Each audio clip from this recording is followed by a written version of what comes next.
Hello and welcome to Truth, Lies and Work, the award-winning psychology podcast brought to you by the HubSpot Podcast Network, the audio destination for business professionals.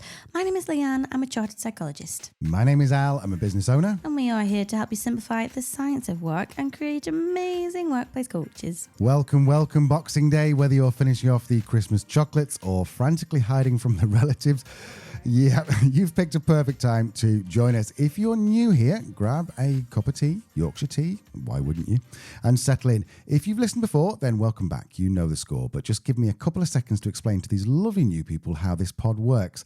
Every Tuesday, generally speaking, not over Christmas, but every Tuesday, we bring you your weekly fix of workplace news, spicy takes from our expert panel, and our world-famous weekly workplace surgery, where I put your questions to Leanne. And every Thursday, like today, generally, as we say, not today, but generally, we sit down with someone who's an expert in the workplace and ask them the questions that most podcasts are afraid to. As I said, today is slightly different. As 2024 winds down, we're kicking off a two-part series looking at what 2025 holds for the workplace. Yeah, think of it as our little Christmas gift to you. And rather than bringing you one workplace expert, we're going to bring you 8, and they're sharing their predictions for the year ahead. Part 1 today focuses on technology and adaptation, and we'll be back on January the 2nd with Part 2, exploring the more human side of work with some bold predictions on leadership, culture, and well-being. This should be perfect timing for those of you planning your business strategy for 2025. But before we jump ahead, let's just take a moment to reflect on how we did with our 2024 predictions. Yeah, if you're new around here, this is our 3rd year of doing it now, our 3rd year. So we predicted what was going to happen in 2023, 2024, and now we're on 2025. Let's go back to 2024 and let's first of all focus on the wins, shall we? We called it on flexible working, Al, hybrid models, still dividing the business world, and we said that might well be the case.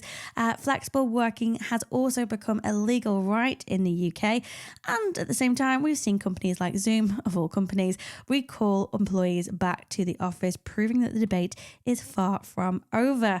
Another big one was financial well-being. We really did see businesses step up with tailored support, like Peppy Health, for example, offering niche services for employee demographics. So a couple of wins there, Al, a pat on the back for us. Yeah, not a pat on the back for saying did you call it demographics? That's a new word. Demographics. That's a brand new word. Did I say demographics? I think you did, never mind.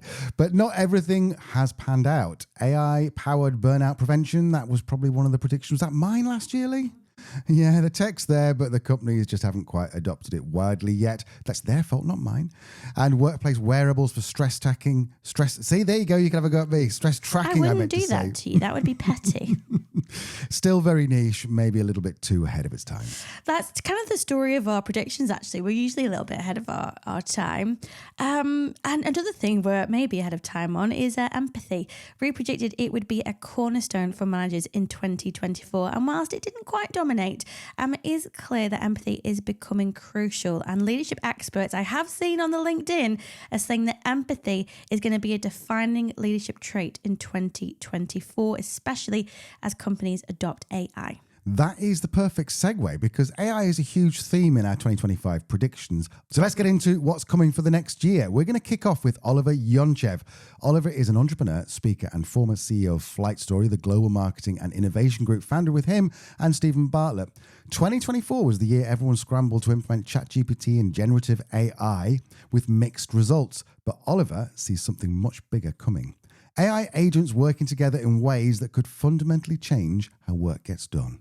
In the world of work, yes, you will get sick to death next year of hearing the word AI agents. You'll have started to hear agents, and think of an agent as an AI system, and an agent can be combined in what they call an agentic process, which is AI talking to AI to complete tasks.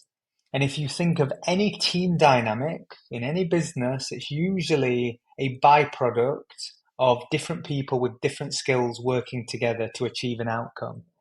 And fundamentally, you can create that architecture through an agentic process with AI. So I think you heard the word generative AI, you've heard chatbots, you've heard some of these terms become normalized. In 2025, you're going to hear a lot more about AI agent. And I have to ask you about how AI can create podcasts.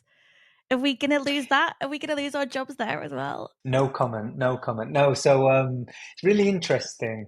People, I was at a conference and I asked an audience, there's about 300 people. I said, who thinks AI podcasts is going to be a thing and it's going to overtake normal podcasting? And no, I think one person put their hand up out of a room of 200. So everyone was skeptical, and I get why.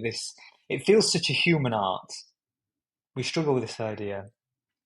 But the reality is, things get normalized very quickly.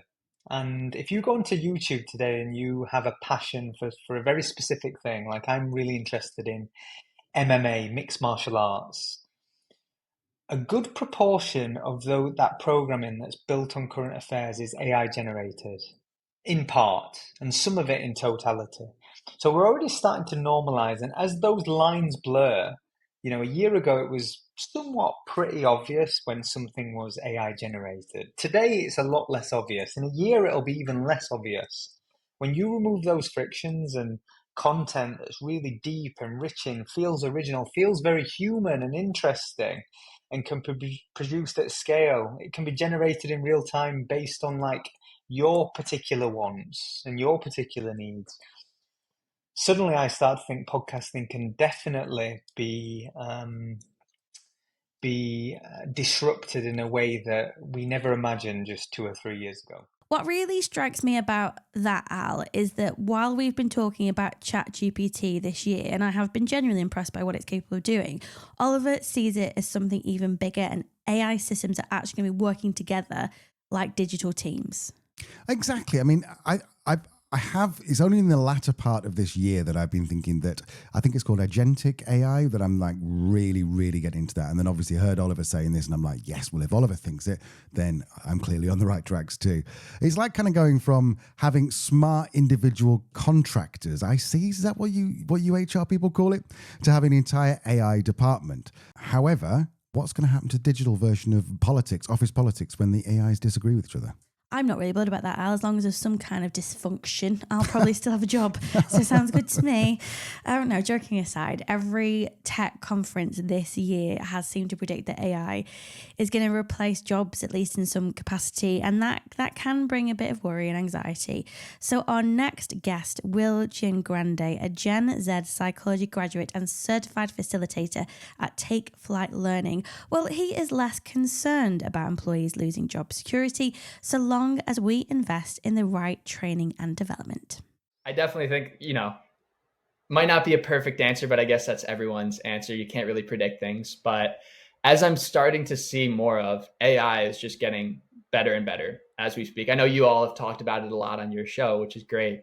And I think as it gets better, that's not to say that we're not going to need the skills and the knowledge of our workers in the workforce. But I do think I'm interested to see, and I could see that interviews are going to rely even more on soft skills. I think that when you're interviewing someone, being able to see like how they interact with you, are they asking good questions, like being able to see a lot of the human side of yourself, I think is going to be that much more important, because that's one thing that AI won't be able to replace, is that quality of human touch. So I think that in interviews, I think those might even be more prioritized than other qualities that you have, because you can teach. And I think even with what we're talking about today with inexperience, you can teach those skills. But I think being able to have those people skills and to ask questions and to be curious, those are all things that I don't think, AI necessarily has that we do have. So I think that I'm going to see even more of that as we move forward. So this could be completely off, but that's my prediction. I mean, if there's anybody younger listening who's maybe at college now, or is kind of, tuning into what they might want to do after when they finish, and they're hearing this prediction, are there any kind of soft skills that you'd maybe recommend they start investing in terms of their own development? Yeah, I think being able to do the fundamentals, I know it sounds basic, but certain things like being able to organize like a coffee chat, or having those types of informational interviews with people who are experienced in an industry that you want to go into. And I think certain things like being able to thank someone after a chat that you have with them and telling them exactly what they taught you and how you benefit from it. I think is a really valuable quality to have. Maybe even writing, my dad's always told me, write handwritten letters to people who have, helped you in your career. Because a lot of times when you're a Gen Zer, that's not the typical thing to do. So you're coming from a place of texting and emails are normal. So that gives you an instant opportunity to stand out amongst other people that you might be competing with jobs for. If you send a handwritten letter, oh, this person took the time to do this. And again, it shows the quality of human touch. And I also think being able to ask powerful questions, like, asking about the company and, how they see their company going in 5 years. What specifically do they love about their job? What is one area that they might want to improve? Asking questions that are not just centered around pay, but centered around, the ethics and the morals of the company and your values, I think is really beneficial. So those are some of the things that I've been told to emphasize when I'm in an interview. I haven't been in an interview in a while, but also just with handling and speaking to people that I'm, just meeting for the first time. So those are a couple of the qualities that I think could be really beneficial to help you stand out. Now, this is an interesting take. It's instead of saying that AI is going to make human skills obsolete, it's actually making them a bit more valuable. Yeah, and I think our next prediction also shows how this is playing out in specific industries. Next up, we have Eman Ismail, an expert in email marketing strategy and the host of the multi-award winning podcast, Mistakes That Made Me. With marketing budgets under pressure throughout 2024, Eman's prediction about AI in marketing is particularly timely. She started skeptical about AI, but now sees opportunities that could completely transform the industry. My prediction is about AI, actually. Now, I was someone who didn't really bother with it initially. I think I was just tired of people talking about it and hearing about it. And I was like, oh, whatever, just tunnel vision. Let me just carry on with what I'm doing and completely ignore it. But the more I've been playing around with it and using it, the more I see it as this amazing tool that can help people do better with their emails and write better emails. So I think that 2025, we're going to see more companies using or training AI to write their emails for them, which is going to be really interesting because either people are going to do it really badly or they're going to do it really, really well. And I think, but in order to do it really, really well, you're going to need to have a good email strategy outside of AI. You're going to really need to know what you're doing and understand what your goals are and understand your audience before you can train AI to do this for you. And I think it's not going to be it's going to do it all and it's going to be a hands-off situation for the companies. I think it's going to be a case of email marketers working hand in hand with AI as kind of like as partners to better their email marketing. Is there any advice that you'd give them, any kind of steer you'd give them to, as you say, to embrace AI and not necessarily fear it? Yeah, I think the most important thing is to be in a position where you're a strategist, where you're being paid for how you think. I think I have seen as I have built my own micro email agency that it's very easy to find people who can write emails, who can do the copywriting aspect, who can do the execution, which is great. It's a lot harder to find people who can do the strategy side really well and who can do the thinking behind the execution. Like, why are we doing things the way that we're doing it? Why have we chosen to do things the way that we're doing them? And so if you can get yourself in a position where you're the strategist, where you're being valued and paid and appreciated for the way that your brain works and puts things together, that's something AI can't do, at least yet. And so even when I'm using AI to create things for my for creation, I am not concerned because I know that my clients couldn't use AI the way that I use AI to produce the things that I produce with AI, because they don't have the knowledge even to know how to use AI to produce the end results that we're looking for, right? And so that's what has really comforted me and made me feel good about it in terms of, well, my expertise still matters here. My skills still matters. It's like, now I have family who are programmers and coders, so I hear them talking about AI as well. They have the same concerns. AI can do the coding now for them, but they're still there to check it all and to make sure that it works and to pick up on the errors and to find what is working and what's not working. AI can't go to the kind of depths that they can go to. And so I think that there's a lot of potential for us to use AI to increase and improve our processes, our work, even our production as well. I think don't be scared of it. I don't know if I was scared of it initially. I think I was avoiding it. But since I really did learn to embrace it and started playing around with it, it's blown my mind. And I'm like, wow, this can help me. This helps me get through my work faster. This improves my work. It improves my processes, improves what I'm producing. And so I'm excited about it now more than anything. Eman is always immensely practical. It's not about fighting AI, it's about becoming the strategist who knows how to use it. And those are going to be the real winners in 2025, 2026.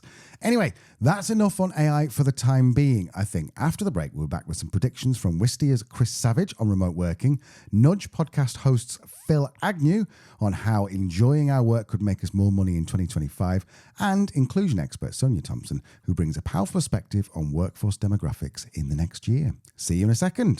Welcome back. Unless you've been living off-grid, you'll know that the return to office debate dominated headlines this year, with companies like Amazon and Meta taking hard stands. Chris Savage, founder and CEO of video marketing platform Wistia, thinks 2025 will finally bring some clarity to remote work. Oh, and he also thinks AI is all hype. I think at work, we're going to see a normalization of companies that have more companies that have figured out remote work. I think we have to remember that remote work was new to 99% of people in 2020 and 2021. And actually, it wasn't really till if you were at a remote company that everyone else had gone back to work and things had normalized, you're no longer afraid of COVID and stuff, that you really got to see what remote work is. And I think we're going to see that there's a much higher percentage of people working remote than pre-COVID, that we're going to see higher job satisfaction there. And I think the reason is that that people can get together in person. It's like a little counterintuitive, but that's at least what we found, is that creating space for folks to get together in person to work through certain problems, just spend time together, makes remote work a lot easier. So I think we're going to see kind of like more of a balanced take there.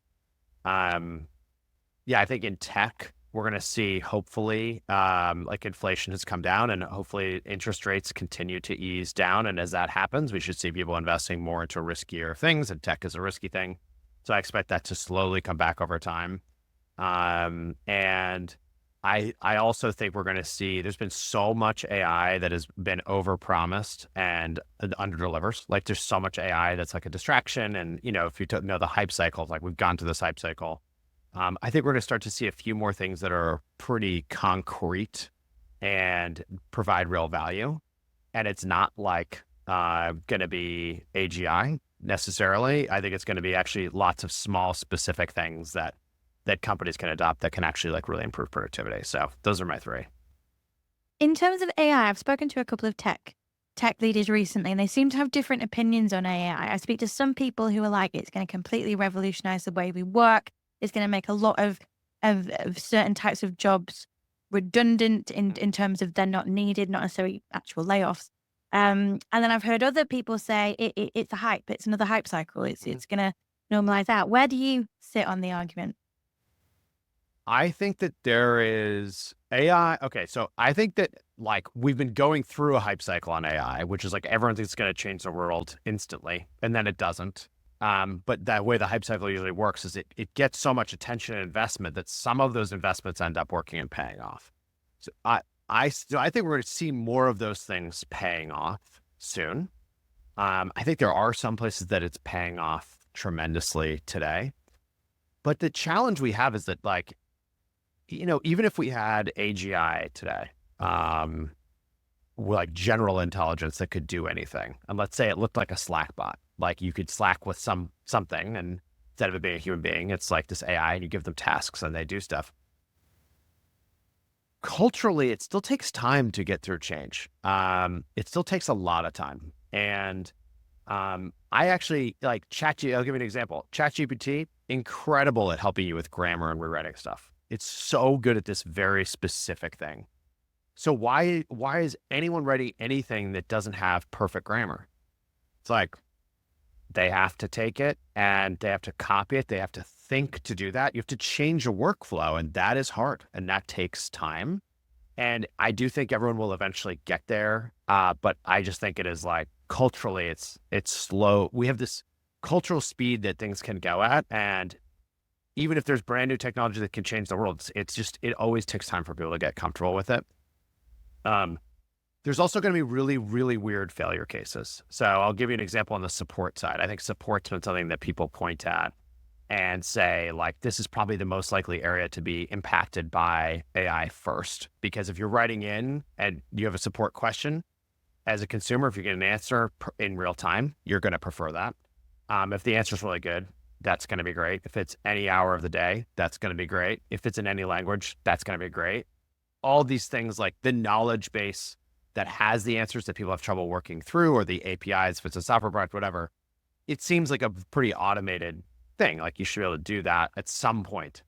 The issue is, let's say you have a support organization that is 50 agents effectively.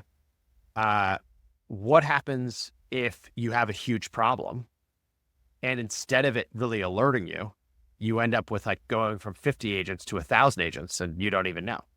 Like you could have an outage and think that everything's fine. And it's just because there's like, you're infinitely scaling this thing that used to require humans. And so also humans are pretty good at asking pretty nuanced, complex things. I just think that like, we probably will use AI. We are certainly using AI at Wistia to help us on the support side. But to the place where you get where there's like no support people seems like pretty unlikely to me. I think jobs will change a lot in a lot of places and probably a lot of unexpected places. But I think they're going to change. And I think that's really what that means. Like another example is if you look at graphic design, we're seeing on Fiverr, like that less people who are like average or not great graphic designers are not getting as much work. There's a lot of one-off stuff that you would have needed to go get somebody to help you make this thing with. Now you can do yourself. But the very best graphic designers are, I would bet, going to end up getting more work because there's more people who actually are able to get some graphic design done. And often that's what convinces you to do even more of it. So there's like that, there's going to be a lot of, it's definitely going to change work and it's going to change jobs, but I'm not convinced it's going to be super, super fast. I think it's going to take some time. Not really. Now you've got the context. He doesn't really think it's all hype. But Chris's point is that whilst we are excited about AI, any change with humans inevitably is going to take some time. It's such an important point about culture taking time to change. I think a lot of businesses learnt that the hard way this year. Yeah, 2024 has been a real year of transition, and with change, of course, comes opportunity. Our next two predictions come from Luis Camejo and Amy McCown. Luis is co-host of the runaway success that is Content is Profit podcast, and also has a professional podcast studio that they rent in Jacksonville, Florida. Amy is a leading consultant specializing in workplace mental health, who has worked with huge organizations such as the EU Parliament, Samsung, Burberry, EY, and many other FTSE 100 organizations. We'll hear from Luis first. He thinks 2025 is going to be a really good year for business. Amy is also cautiously optimistic and predicts the businesses that finally kick old-fashioned ways of working to the curb will be reborn and thrive. At the time of this recording, we're a week away from American elections. So pretty crazy times. And I was just on a call this morning with a partner of ours. And my prediction is that next year is going to be a good year for business.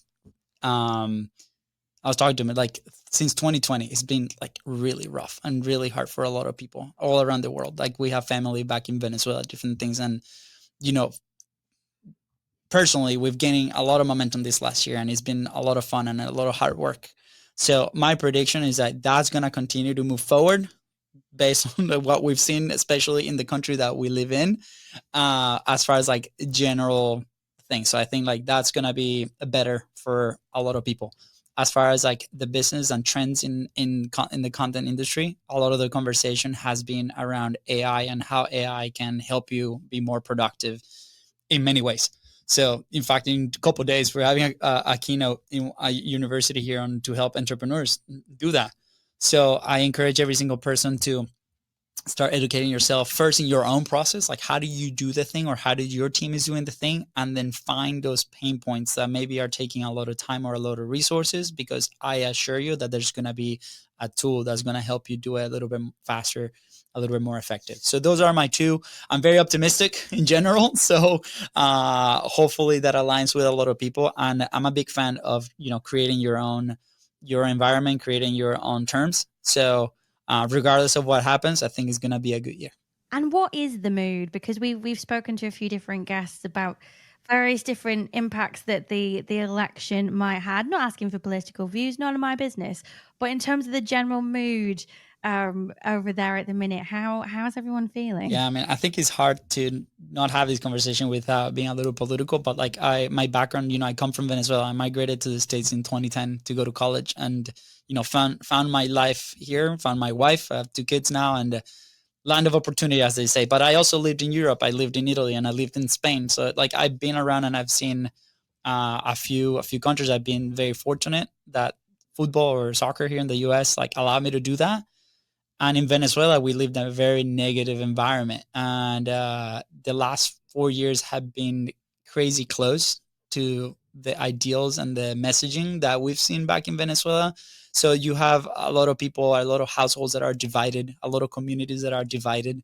I was watching a piece of content the other day, and then like in either side, there's a lot of like hatred. And it was very similar to what we lived in Venezuela with like the social inequality that they were, mentioning in traditional media. So that's why I'm also a big believer in this form of content, long form, podcast episodes. It's unfiltered. You can actually listen to people have real conversations, right? There's not highly edited. The majority of the shows are that way. So that's why I like it. It just gets us closer to the people that we admire or the people that we want to get to know.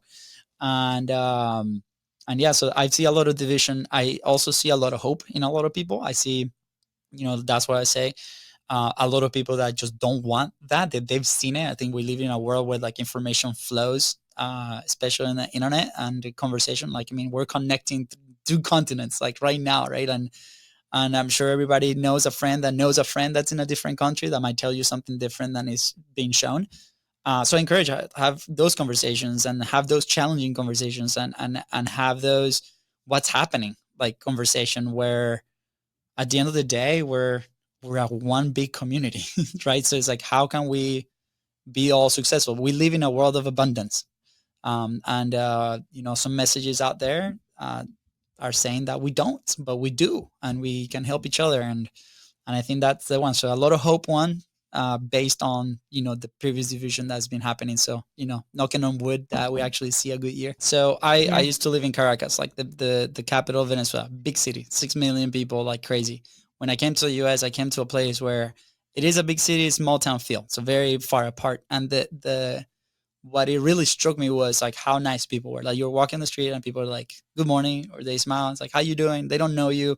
You're in a coffee shop. You can have a conversation with everybody. And over the last year or so, we've seen less of that. And I'm scared that we're going to lose that, because at the end of the day, we're human. We seek connection. And, after those 2 rough years, like of people just being cooped up at their homes, I also think that things like this, that technology can bridge, those connections together and help us continue to do. But like I said, go out to the local coffee shop, and if you see somebody sitting there, just introduce yourself, be like, hey, nice to meet you, man. Like, I would love to have a conversation. We had an episode called Coffee Shop Serendipity, and we met some of the most incredible people in our lives at a coffee shop, including my brother's now wife. And it's just like that. So, like you said, I think we're a little bit tired of, what's been going on, and we just need more of that connection and in general, in business, in personal lives. So, Amy, what are your predictions for 2025 in the world of work? I'm intrigued to hear this. I think in 2025, we're going to see more of what we've seen in 2024, which is figuring out how to work, right?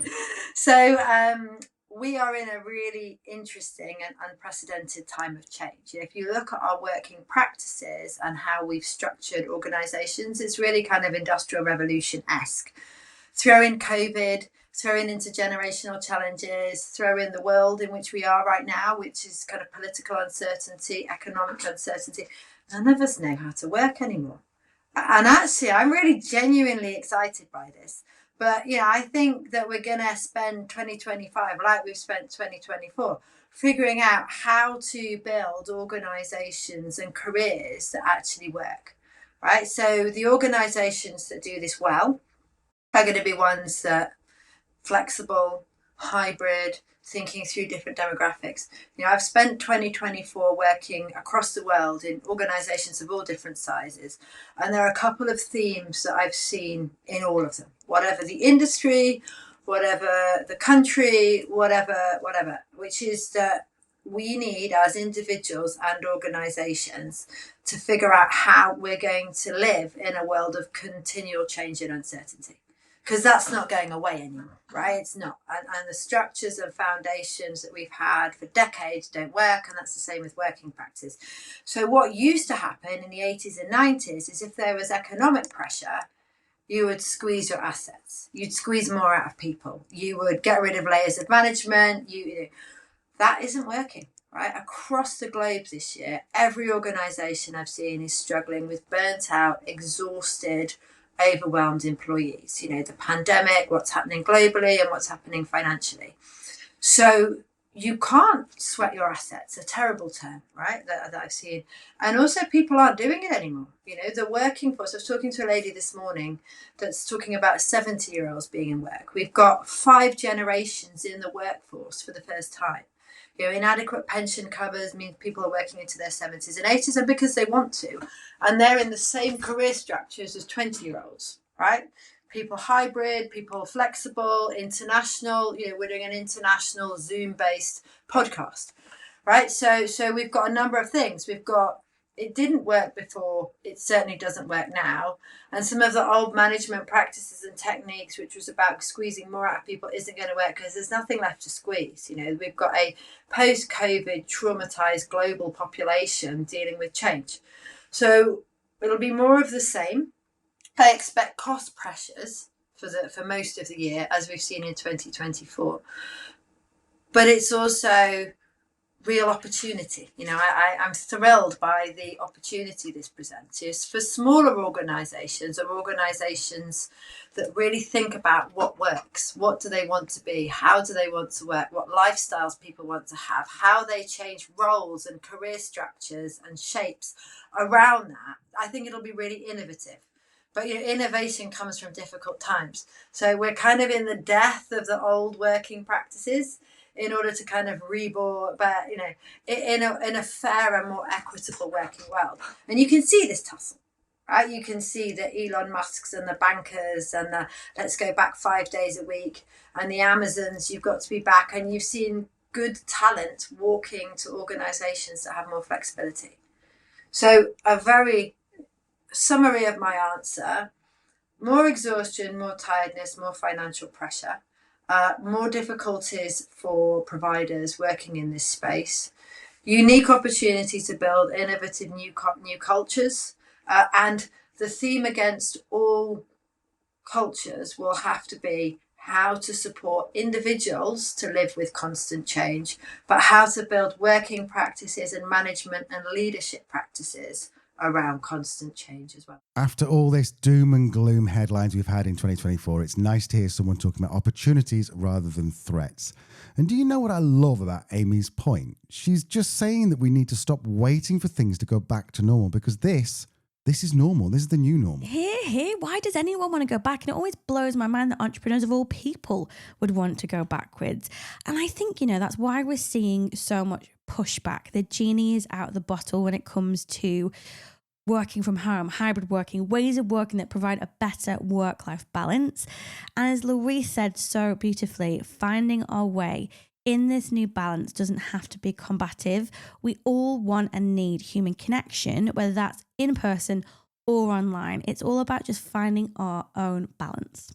Talking of human connection, our next prediction comes from Phil Agnew, founder and host of Nudge, the UK's biggest marketing podcast, and one of our personal favourites. Phil's research on human connection might help businesses navigate this new normal. Here's a bit of a prediction based on something I've just tested, which may or may not happen. A researcher called Danny Zane, who's been on my show before, he came back on and shared a new study that he's run. I think this study is very, very interesting, and it could change a bit of communication next year. His study, and this was a meta-study which had 5 different parts of his experiment, looked at what happens when somebody who's selling a product talks about the enjoyment they had creating that product. What happens? And does that make the buyer more likely to buy compared to when you don't talk about the enjoyment you had, but you just talk about the product benefits?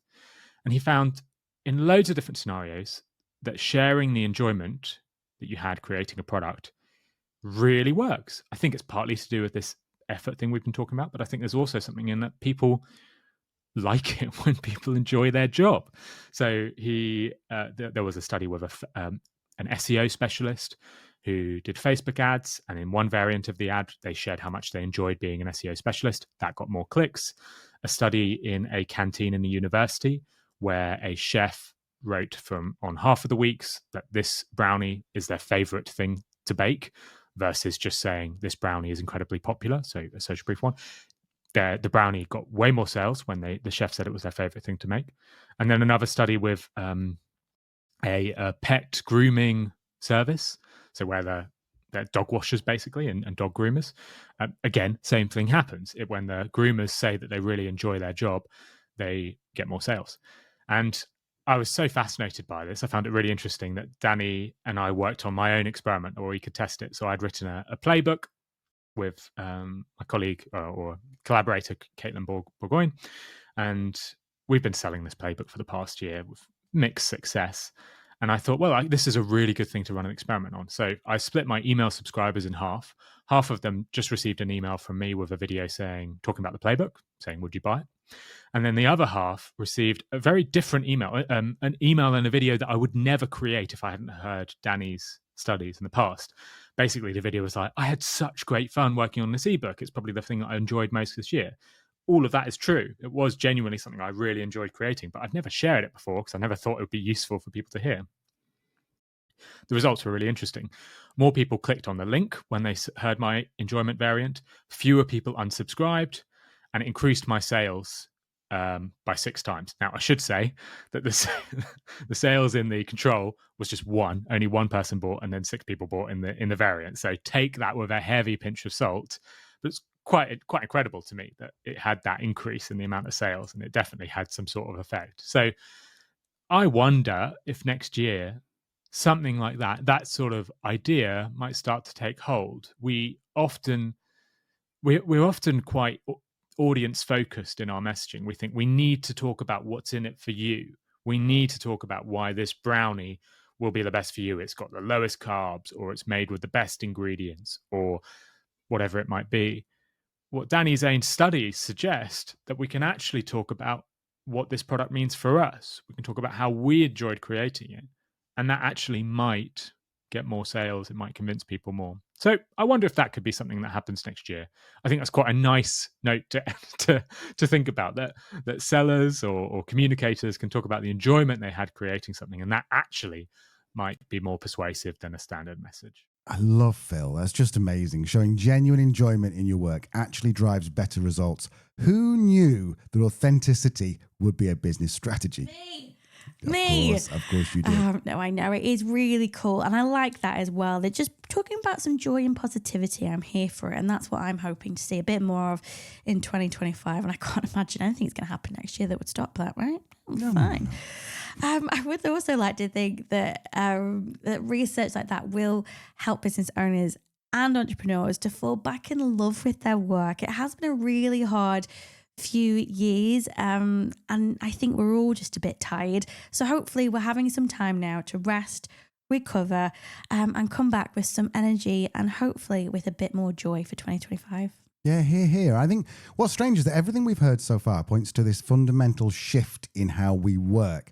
Our final expert brings it all together by showing us who will be driving these changes. Sonia Thompson is an inclusive brand strategist and host of the Inclusion and Marketing podcast. I think 2025 is going to be another reckoning in that organizations are going to have to deal with people's differences in who is in the workforce, right? In 2020, and right now in the US, we're leading up to an election, a very important election that people are talking about. And I think part of what we're going to see is who is going to be showing up to vote, right? They're different demographics than what we have been accustomed to in previous years.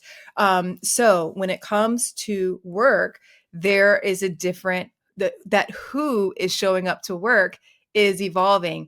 We've got an older generation that's probably moving out of the workforce, or their role maybe is like the numbers of them are getting smaller in terms of the workforce. We've got younger generations moving in, and we know that younger generations are much more diverse than their previous generations. And these younger generations are much more vocal than their predecessors were. Gen Z is much more vocal than millennials and Gen Xers and boomers, right? They're much more likely to say, excuse me, this doesn't work for me, right? And so as we think about all these changes that are happening in the world, all this trauma that's happening in the world, and a change in people's values and where work fits into that, in addition to just the natural changes in the population that we have, and which impacts the workforce. More and more of the workers in the workplace will be part of minority communities. So we're going to start to see more and more of that happening.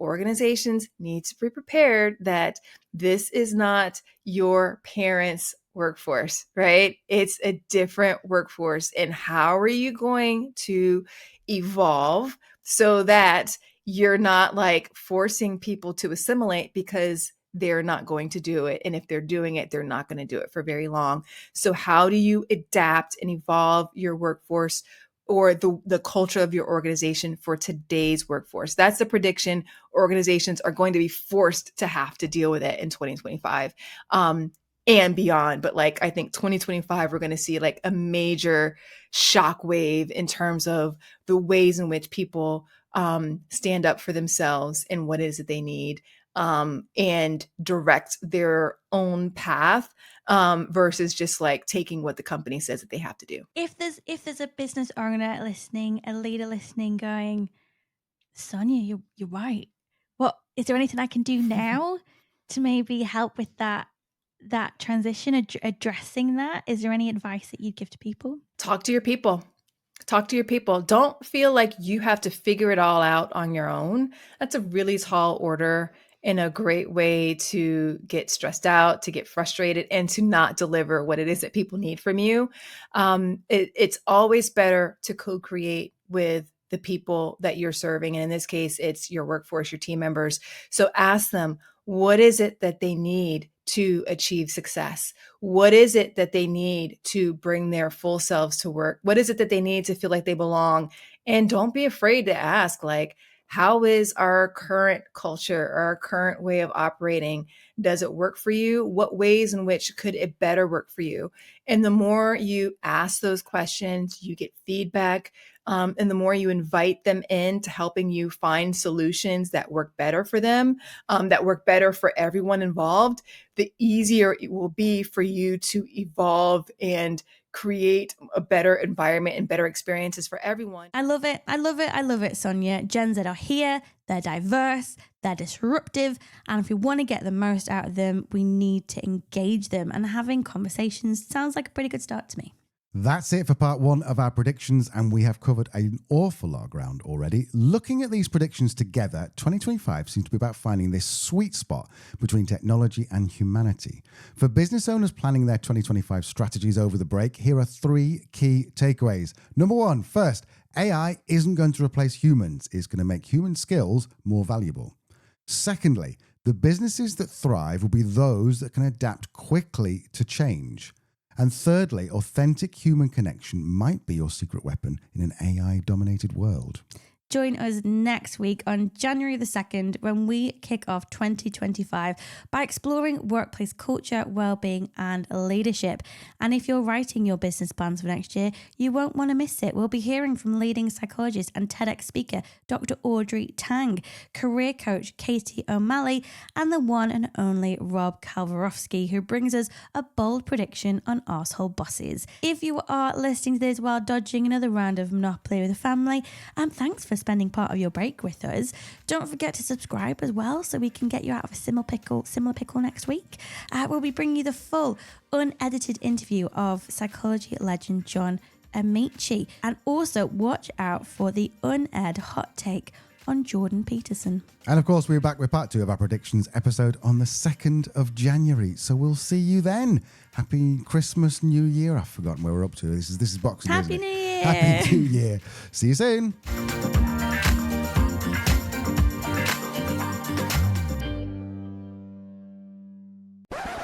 Amy is also cautiously optimistic and predicts that business...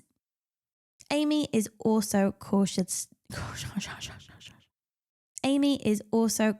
optimistic and predicts that businesses... Oh my God. Amy is also cautiously optimistic and predicts the businesses that finally... Couldn't get that one out. Yeah, couldn't.